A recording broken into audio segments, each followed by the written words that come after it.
Okay, this lighting is terrible. It's not gonna get any better. Hello? Maybe it's just the angle. Hold on, let me change the angle. I guess that's a little better. But you can clearly tell it's just... Okay, you know what? I don't know. What's up, guys? Cardboard here. That took a while. I'm here with a $450 computer. I think 450 bucks. So here's how we're gonna do it. We're gonna go to the PC parts, how much you pay for the parts, building process, and then benchmarks.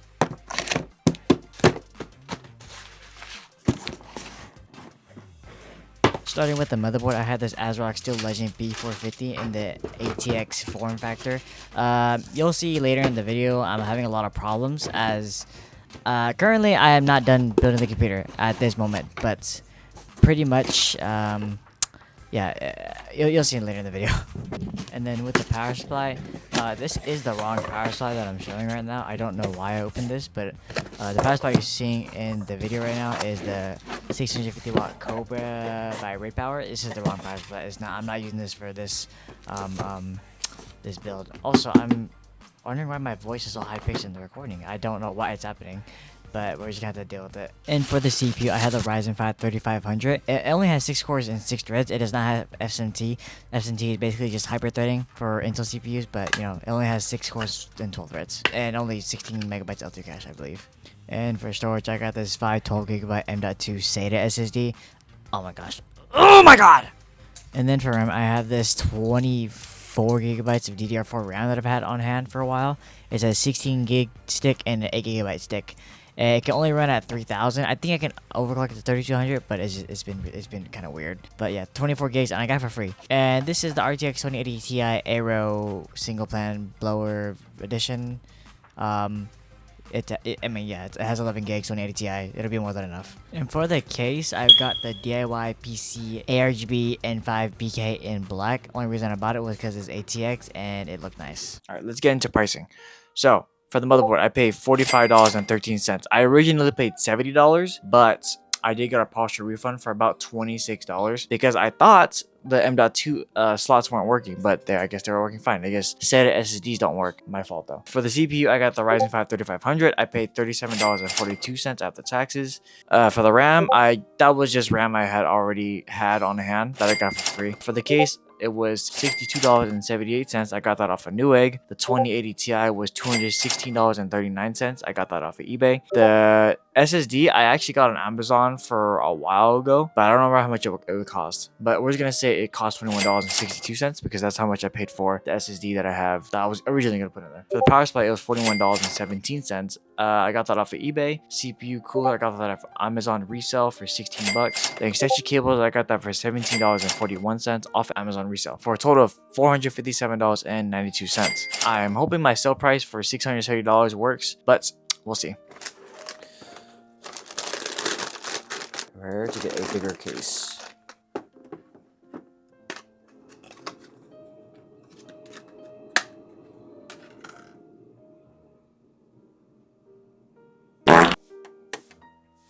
Now this little latch right here, you're gonna lift it up.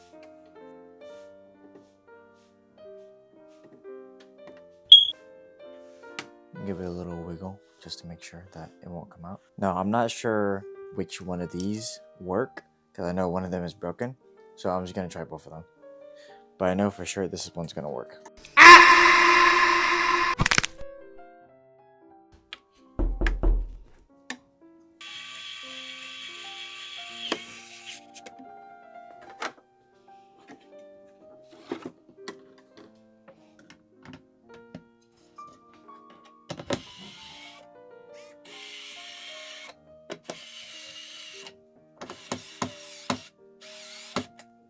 And then right now I'm going to go ahead and test the graphics card. 2080 Ti. This is the 700 watt gold 80 plus power supply from Enermax. It's the Enermax Revolution Duo. It's, I think, tier C on the power supply tier list, but this will be plenty enough for the 2080 Ti.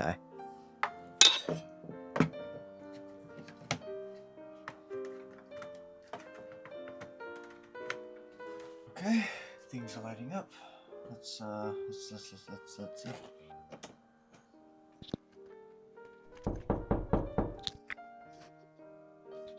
Let's go. We got a post. Okay, honestly, I was not expecting that.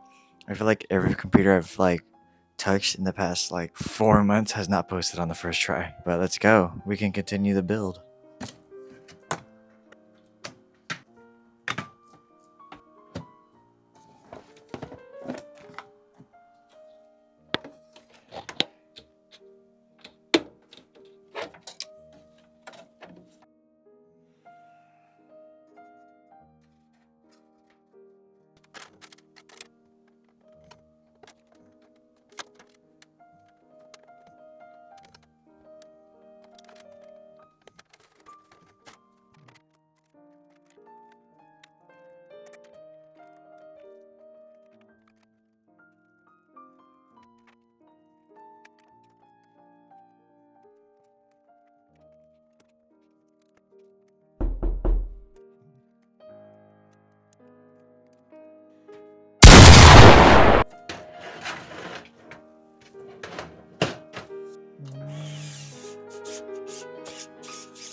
There was a guy in my comment section saying he said I should get a new screwdriver. I'm really considering it. I think the only reason he said it is because whenever I have to do like these to hard like screw down points, I gotta like twist it like 6 or 7 times at least.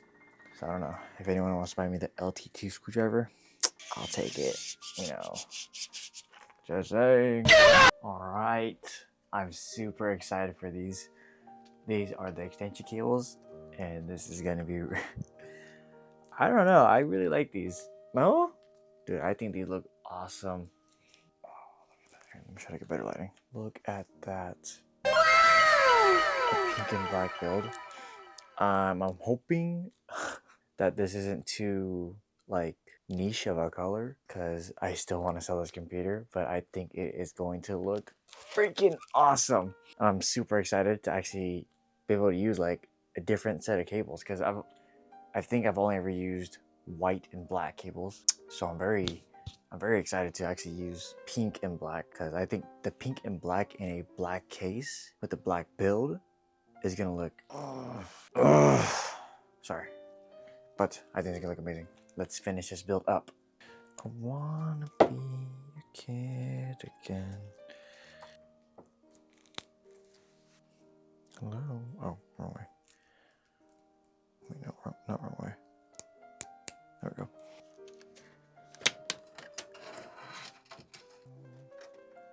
It feels out of place. I don't know. It just feels weird. The only sad thing about this computer is that this graphics card does not have a backplate.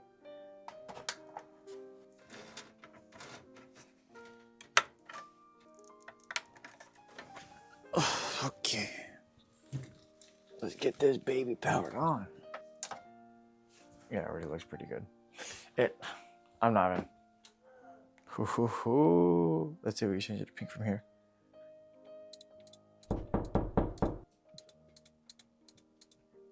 Not really pink, but sort of close enough. You know what? I didn't even acknowledge it, but I got a haircut. I just realized that. Hopefully it looks good. I think it looks pretty okay. I think I look extra Asian now. I'm gonna go ahead and go to Costco with like a quarter zip. Here you go, a quarter zip with like a million keys. Okay, I'm having a problem. This SSD that I bought from eBay that for $21.22 does not work. Shocker. I should really stop buying used storage, but that's the only way I can save money on these computers, if we're being honest. But in the first place, I probably shouldn't have bought a SATA M.2 SSD. I should have just stuck with NVMe. I'm gonna try to get a return on this and maybe order another one, or maybe not. I have 2 extra SSDs I could probably use, but it's not something I want to use. But I'll see what I can get. I gotta get these computers up for sale. You already know. Gotta make that money. Yeah. Okay, so I was able to get this drive right here. It is a 1TB SP, but I was able to get it. It's 1TB. I paid pretty much the same amount as I did a couple years ago, because I got this a couple years ago for about $20-ish. And you know, the other SSD that I bought isn't working with the computer that I want to put it in. So let's put it in this computer.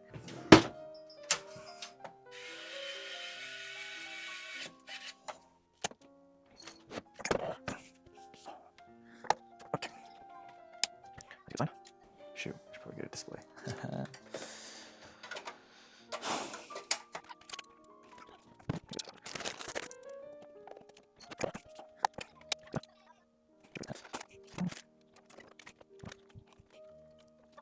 One of these RAM sticks should at least work. I'm not sure why none of these are working, but I finally got this computer to boot. I was able to get a partial refund. I don't think that was necessary though, but I'm just gonna take it because free money. I guess certain boards, I didn't know this, but I guess certain boards only support NVMe M.2 SSDs, and then there's M.2 SATA drives. I know that, but I didn't know that they couldn't support both, I guess. But we got it running, so whoever buys the computer gets a little upgrade. But let's get some benchmarks. Okay, now we are in Claire Expedition 33. You know, I've heard about this game. I never actually played it, but you know, I'm in a Steam fan. I might as well try it. The preset is on high with DLSS, on quality, resolution scale 66.7, reflex boost, enable. Let's do boost. Why not? Borderless window. We'll turn on motion blur, film grain. We'll keep all this on. It's all on high, all right? So we're gonna see. This is 1080p, by the way. We're gonna see. Let's new game. We'll play store. Oh, 34. Oh well. Okay, finally in the game. Oh, okay. This is with DLSS. So looking at the schlong over there, we're getting about 55 FPS. As you can see, the GPU is using about 200 watts of power. So if you do have a 2080 Ti, make sure you have a higher wattage power supply. I'd say 700 to like 750 is probably the minimum. I would probably go for a 2080 Ti, but I think it could be fine with a 650. But for your safekeeping and your safety of mine, get a 700 or 750 watt power supply. What if I want a parry? Parry looks cool. Press right and approve. Okay. Bam.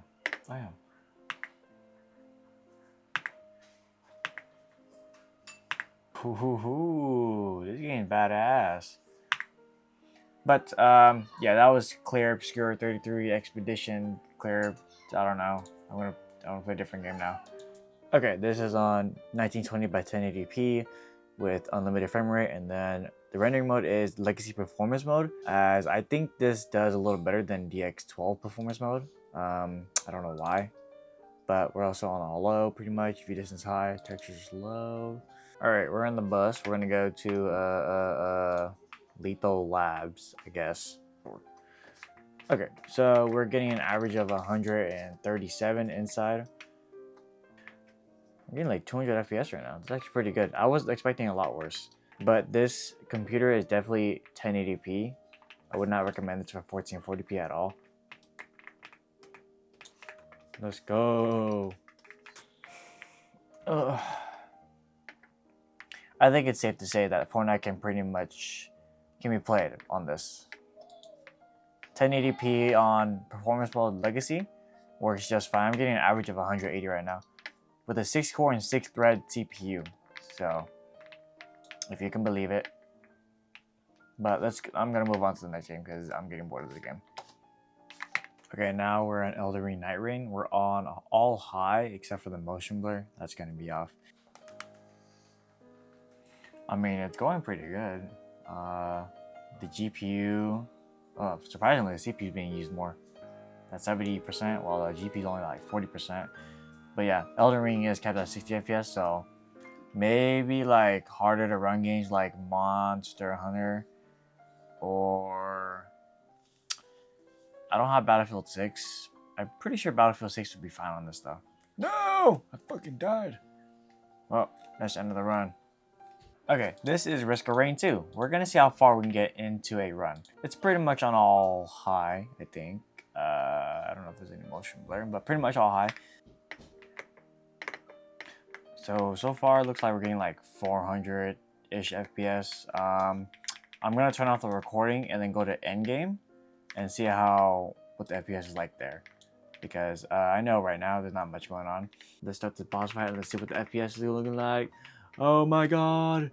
Oh my, what is that? What is that? Is that God? What is that? I don't want that. Receive flat healing when attacking. or one attack though. Okay, overall, I think like early game would be like around 400 FPS, and then late game, this is considered. I think this would be considered late game. You're getting around 200 FPS average. That's pretty good. That's that's awesome. This is awesome, dude. I love this computer. If this was me, I would keep this computer. But you know, it's not me, so okay, I'm sorry. But yeah, let's cut to the outro. So is this computer for 2019 still usable? Most definitely. You know, any computer is pretty much usable. You just gotta like keep your expectations modest. What's the word? Keep your expectations within reach, I guess. But yeah, it pretty much ran all my games, all the games that I would play, perfectly fine. But this is 1080p. This would not be a 1440p computer. I would test a 40p, but I don't feel like doing that. It's just a lot of monitor switching. But yeah, I would definitely build this computer if I really had to, especially with RAM I'm getting right now. That's I got 2 sticks of RAM in there that are 2 different kits and 2 different speeds and 2 different brands. You know, it's a 16 gig kit and a 8 gigabyte kit, but it was free, so I'm just gonna use it. But yeah, would I build this computer? Yes, I would. And my total cost for this computer was $457.92. That is including the motherboard, the CPU, the RAM, the case, the GPU, the SSD, the power supply, the cooler, and the extension cables. I might make a PC flipping video, maybe next video, I'm not sure. But hopefully you guys enjoyed that video. Honestly, this computer was kind of a hassle to build because I got a SATA M.2 SSD and that was already annoying. But yeah, computer's done. This computer will be on my Java shop. I will link it in the description. Hopefully someone buys it. Yeah, I'll see you guys in the next one. Peace. Oh, and like, comment, and subscribe, please.